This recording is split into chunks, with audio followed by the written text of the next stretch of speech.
Flagstaff, Arizona, March 1960. There is a particular kind of failure that does not arrive all at once. It does not come in through the front door with paperwork and a deadline the way the bank does. It does not announce itself on a Tuesday morning with a county notice. It seeps in. It comes in through the slow weeks and the empty order book and the conversations that end with a man saying he will think about it and never coming back. It is the kind of failure that a proud man can almost convince himself is not happening yet. Almost. Right up until the morning he opens his ledger, and the numbers are so clear and so final that even pride cannot find a foothold in them anymore. Thomas Whitmore opened his ledger on a Monday morning in March of 1960 and looked at the numbers for a long time without touching them. He was 41 years old. He had been making hats for 19 years. He had been making hats in Flagstaff for 4, and unless something changed, he would be making hats in Flagstaff for approximately 6 more weeks, at which point he would have no shop to make them in. This is what happened. Thomas Whitmore learned the trade from a man named August Reyes in Tucson, starting in 1941 when Thomas was 22 and had just decided, with the particular certainty available only to young men who do not yet know how hard a thing can be, that he was going to make hats for a living. August Reyes had been hatting for 30 years by then. He was a small, precise man who spoke in short sentences and demonstrated more than he explained, which suited Thomas because Thomas learned better with his hands than his ears. The apprenticeship lasted 4 years. In those 4 years, Thomas learned to block. He learned to stretch and shrink and shape a felt body over a wooden form using steam and patience in a combination that cannot be hurried without ruining the work. He learned to sweat a hat, which is the interior band, and to finish the brim and set the crease, and understand that the crease is not decoration, but the signature of the maker, the place where the hat declares what it is and who made it. He learned from August that a hat is a relationship between the object and the person wearing it. A hat that fits correctly and is shaped correctly for the face and head beneath it does something to a man. It changes his posture slightly, in a way the man himself does not notice but everyone around him does. It settles him. A hat that is merely adequate does not do this. A hat that is wrong works against the man wearing it, though he may never know why he feels slightly off in it. This is a real distinction. Thomas had never found a way to explain it to a customer who did not already understand it, and the customers who already understood it did not need the explanation. He worked for August until 1945. Then he opened his own shop in Tucson. He ran it for 11 years. He was not wealthy. He was not ever going to be wealthy making custom hats one at a time for working men in a mid-century Arizona city. But he was covering his costs, building a clientele, refining his work year by year in the way a craftsman's work refines when the craftsman is honest about his own shortcomings and committed to correcting them. Then his wife's family needed them in Flagstaff. Her mother's health, her father getting on. It was not a business decision, and Thomas did not approach it as one. He packed his blocks and his irons and his steamer and his tools, and he moved north to Flagstaff and opened a new shop on a street off the main drag, where the rent was low enough that the math could conceivably work. Conceivably. That was 4 years ago. The problem, again, was not the work. Thomas Whitmore's hats were better than anything a man could order from a catalog or buy off a rack in a Western wear store. They were better in the way that a Robert Cole saddle was better than a catalog saddle, in the way that any made-by-hand-for-you thing is better than a made-for-everyone thing, which is to say they were better in ways that mattered enormously to the people they mattered to and were completely invisible to everyone else. In Tucson, he had built his clientele over 11 years. The ranchers and the rodeo men and the lawyers who wore working hats because they had grown up in them and were not going to stop.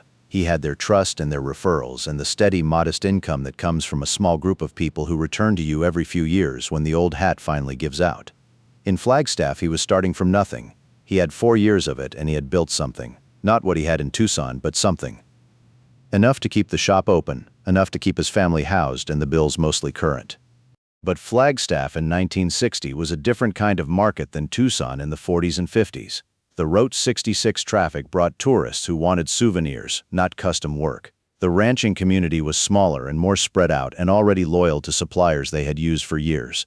The working men who might have been his customers were, more and more, buying off the rack from the Western wear stores that were appearing on the main commercial streets with their uniform rows of identical hats at a third of Thomas's price. He was not going to win that fight on price. He had never tried to. He was trying to win it on quality and fit, and the particular thing that August Reyes had taught him, the thing about the relationship between the object and the person, the way a right hat settles a man. He was losing. Slowly. With dignity. With complete consistency of craft right up to the end. But losing, the ledger said so clearly on a Monday morning in March of 1960. He did not tell his wife the full extent of it. He told her it was a difficult stretch, and that he was working on it, which was true in the sense that he went to the shop every day and did the work, and kept the door open, and worked on it. What he was not telling her was that working on it had so far not produced a solution, and that the stretch had a definite endpoint visible from where he was standing. 6 weeks, maybe 8 if he was careful about the supply orders. He had one commission in the book. A rancher from outside Williams who had been referred by a man who had gotten a hat from Thomas 2 years earlier and still talked about it. The commission would bring in enough to extend the runway by another 2 weeks. It would not change the destination. He opened the shop every morning at 8. He made coffee on the small stove in the back. He sat at his bench and worked whatever was in front of him, because sitting at the bench doing good work was the only answer he had ever had to any problem. And even when it was not enough of an answer, it was still the right one.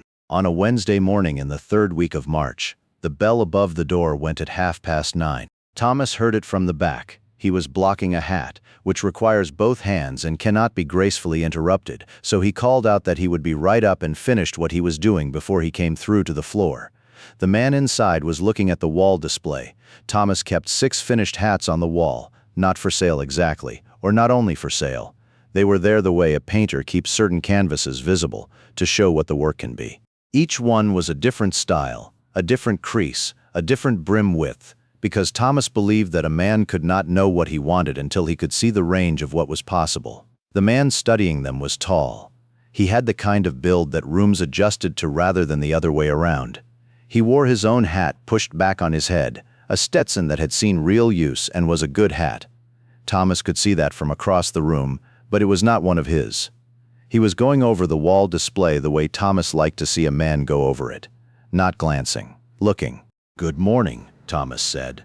The man turned, and Thomas Whitmore, who was not a man easily surprised, recognized the face. He had seen it in pictures since he was a young man. He had seen it on posters and in movie theaters and on the cover of magazines in the waiting room of the dentist's office on LaRue Street. He did not say the name.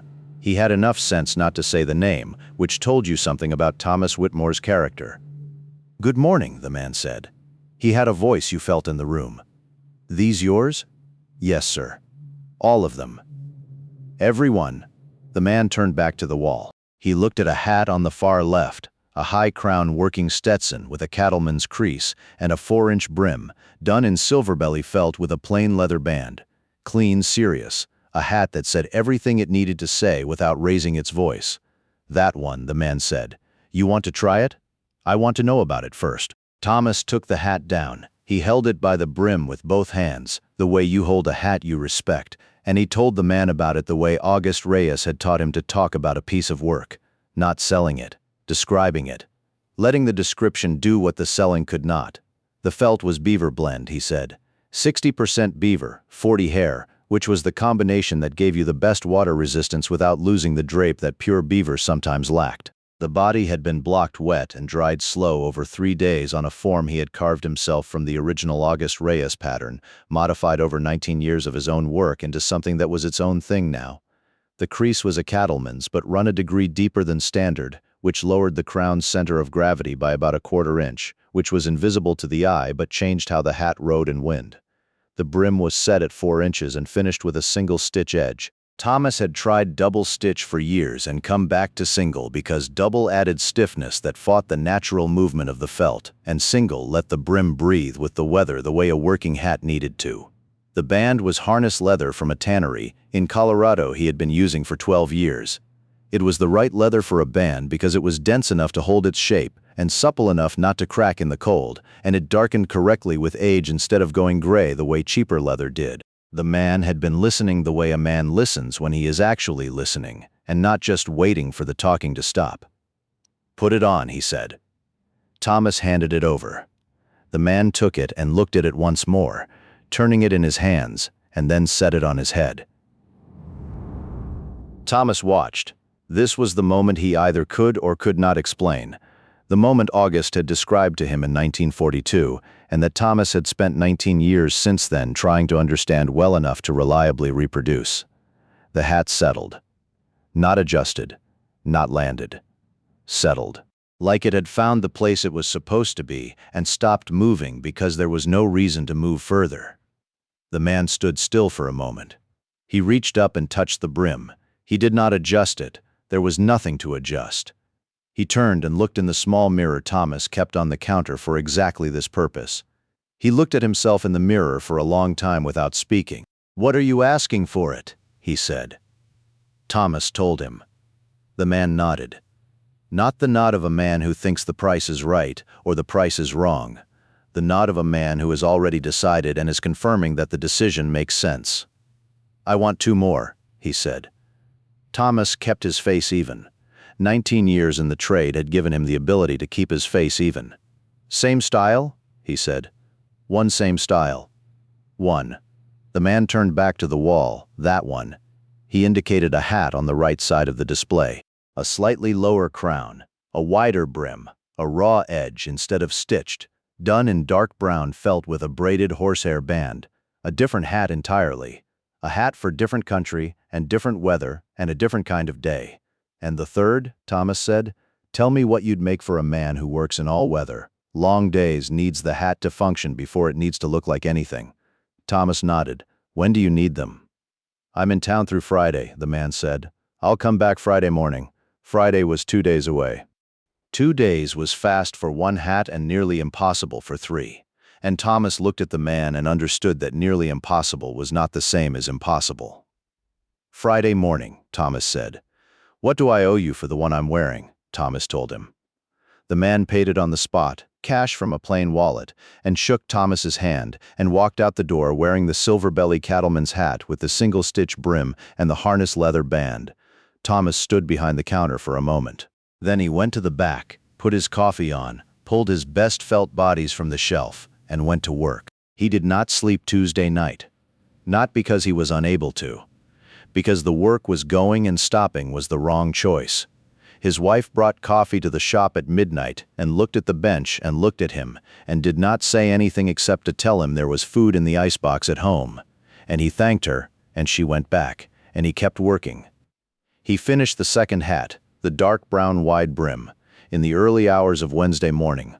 He blocked the body for the third on Wednesday, let it set Wednesday night, and worked the finishing on Thursday. The third hat was the one that cost him the most. The brief the man had given him was a working hat, all weather, long days, function before appearance. Thomas had made 100 hats to that brief, and every one of them was honest work, and none of them was what he made on Thursday. He could not have told you exactly why Thursday's was different. Part of it was the felt, which was a dark graphite gray he had been holding for a commission that fell through 8 months ago and had been sitting on the shelf since. Part of it was the crease, which he modified twice in the blocking and once after, chasing something he could hear in his head, but could not quite see until it was there. Part of it was the brim, which he set at 3½ inches, a ½ inch narrower than his usual working hat, because something about the crown height he had ended up with called for a narrower brim, the way a particular musical note calls for the one that follows it. He finished it Thursday evening. He set it on the bench and looked at it. It was the best hat he had ever made. He thought that about the saddle wall silver belly, too, when he had made it 2 weeks earlier.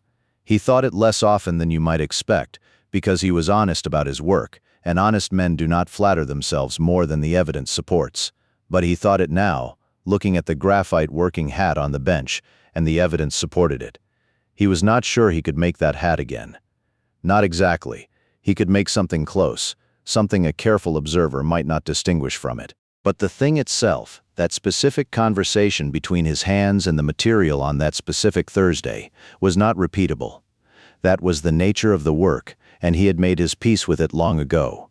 He wrapped all 3 hats in tissue and set them on the shelf for the morning. He went home. He slept. The man came in at 9 on Friday. Thomas had the hats on the counter when he arrived, unwrapped, in order. The silver belly twin to the one already on the man's head. The dark brown wide brim. The graphite working hat. The man came to the counter and looked at them. He picked up the graphite hat first. He did what he had done with the silver belly. He turned it in his hands. He looked at the outside and then the inside, and then the brim edge. He set it on his head. Thomas watched. The hat settled. The man stood very still. He looked in the mirror. "How long have you been making hats?" he said, to his own reflection. 19 years, Thomas said. "Where did you train?" "A man named August Reyes, in Tucson. He trained for 30 years before me." The man nodded slowly. He took the graphite hat off and set it on the counter carefully. The way you set down something that belongs to someone else, which was the correct instinct even though it was already his. He went through the other two the same way. Deliberate, quiet, taking his time. Then he looked at Thomas. "You been in Flagstaff long?" he said. 4 years. Doing well." Thomas looked at him. The same question he had been asked in a gas station lot, in a saddle shop, on a section road. The same question from a man who had already noticed something and was deciding whether to say so. "It's been a hard year," Thomas said. The man was quiet for a moment. He looked at the 6 hats on the wall. He looked at the bench visible through the back doorway. He looked at the shop the way you look at a place when you're trying to understand it, when you're adding it up. "You have a card?" he said. Thomas had cards. He had not handed many out lately, because handing a card to someone who did not come back was its own particular small discouragement, and he had absorbed enough of that variety. He handed one over. The man looked at it. He put it in his coat pocket. He paid for the 3 hats cash, the full amount and without discussion, the same way the man at the saddle shop counter had paid, the same way the money had come down on the courthouse tailgate in the Panhandle. No negotiation, no counteroffer. The price Thomas said was the price the man paid because the man could look at the work and understand what it was worth. He gathered the 3 hats, and Thomas helped him wrap them for the truck. At the door, the man stopped. He turned around.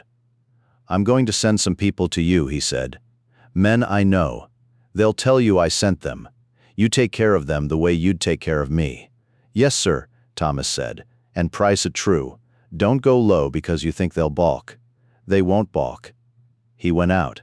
He got in his truck. He drove south on the street off the main drag and turned onto the highway and was gone. Thomas Whitmore stood in the middle of his shop. He stood there for a full minute without moving. Then he went to the back and poured himself a cup of coffee and sat at the bench and looked at the far wall where the felt bodies were stacked on the shelf and thought about what it meant to have someone look at your work and see it clearly. Not to be flattered, not to be encouraged in the soft way people encourage you when they feel sorry for you. To be seen, to have a man pick up the fender and look at the back of the tooling. To have a man set a hat on his head and stand still for a moment because there was nothing to adjust. That was the thing August Reyes had been trying to tell him in 1941, and that Thomas had spent 19 years understanding by degrees. The work is a conversation. The maker speaks first through the object. Then the right person finds it, and the conversation becomes two-sided, and something passes between them that could not have passed any other way. He finished his coffee. He pulled a felt body off the shelf. He went to work. The first man came 11 days later. He was a rancher from New Mexico, broad and weathered, who came through the door like a man who had driven a long way and had a purpose. He said John had sent him. He said it the way a man says a name he does not need to explain. Thomas made him a hat. The second man came 3 weeks after that. A film man, a location scout who spent his working life in outdoor country and needed a hat that could handle it. He said the same thing. John sent him. Thomas made him a hat. The third came in May, the fourth in June. By July, there were 6 names in the commission book, more than Thomas had carried at one time since his best years in Tucson. By September, the book was full through December. He hired a young man from Flagstaff to help with the blocking. He trained him the August Reyes way. Demonstration more than explanation. Hands before words. His wife came to the shop one afternoon in October and found Thomas at the bench with the commission book open beside him, and the felt bodies stacked high on the shelf, the kind of stack that means the work is there, and the material is there, and the only constraint is time. She looked at the book. She looked at him. "You did not tell me it was that bad," she said. "No," he said. "In the spring, you did not tell me." "No," she was quiet. "Are you going to tell me what changed it?" she said. Thomas set down his knife. He told her about the man in the canvas coat who had come in on a Wednesday in March, and looked at the wall display the way you look at something when you know what you are looking at. About the 3 hats, about the card in the coat pocket and the 11 days, and the New Mexico rancher who said John sent him. His wife listened to all of it. "Did he say his name?" she said. "No." "Did you ask?" Thomas thought about that. He had not asked. He had known, and he had said nothing. For the same reason Robert Cole had not performed surprise at the tailgate. For the same reason Ada Vaughn's neighbors had let a man walk through the crowd without making a production of it. Because the man was not there to be recognized. He was there for the hats. 3 hats, one Wednesday morning. A man who put a card in his coat pocket and made 11 phone calls to 11 men he knew and told them to go to the shop off the main drag in Flagstaff and ask for Thomas and tell him John sent them. That is what a commission book full through December looks like from the outside. From the inside, it looks like a man at a bench in October who can stack felt bodies as high as the shelf goes and still not have enough, who hired a young man for the blocking, who did not go home that night until the work said to. From the very inside, it looks like a hat settling on a head, like a moment of complete rightness. Like the end of a conversation that started in 1941 in a shop in Tucson and has not finished yet. The wind comes off the bighorns white in November. Route 66 is quiet now. The wheat keeps coming up north of Amarillo, and on a side street in Flagstaff, Arizona, a man is at a bench with a felt body and a block worn smooth where the hands go. He is making a hat. He is taking his time. Because the work is the argument, and the argument is worth making right. If this one found you, pass it on. Share it with someone who makes things by hand. Someone who has kept a craft alive when the easy version was right there on the shelf. Subscribe if you haven't yet. More Duke stories coming.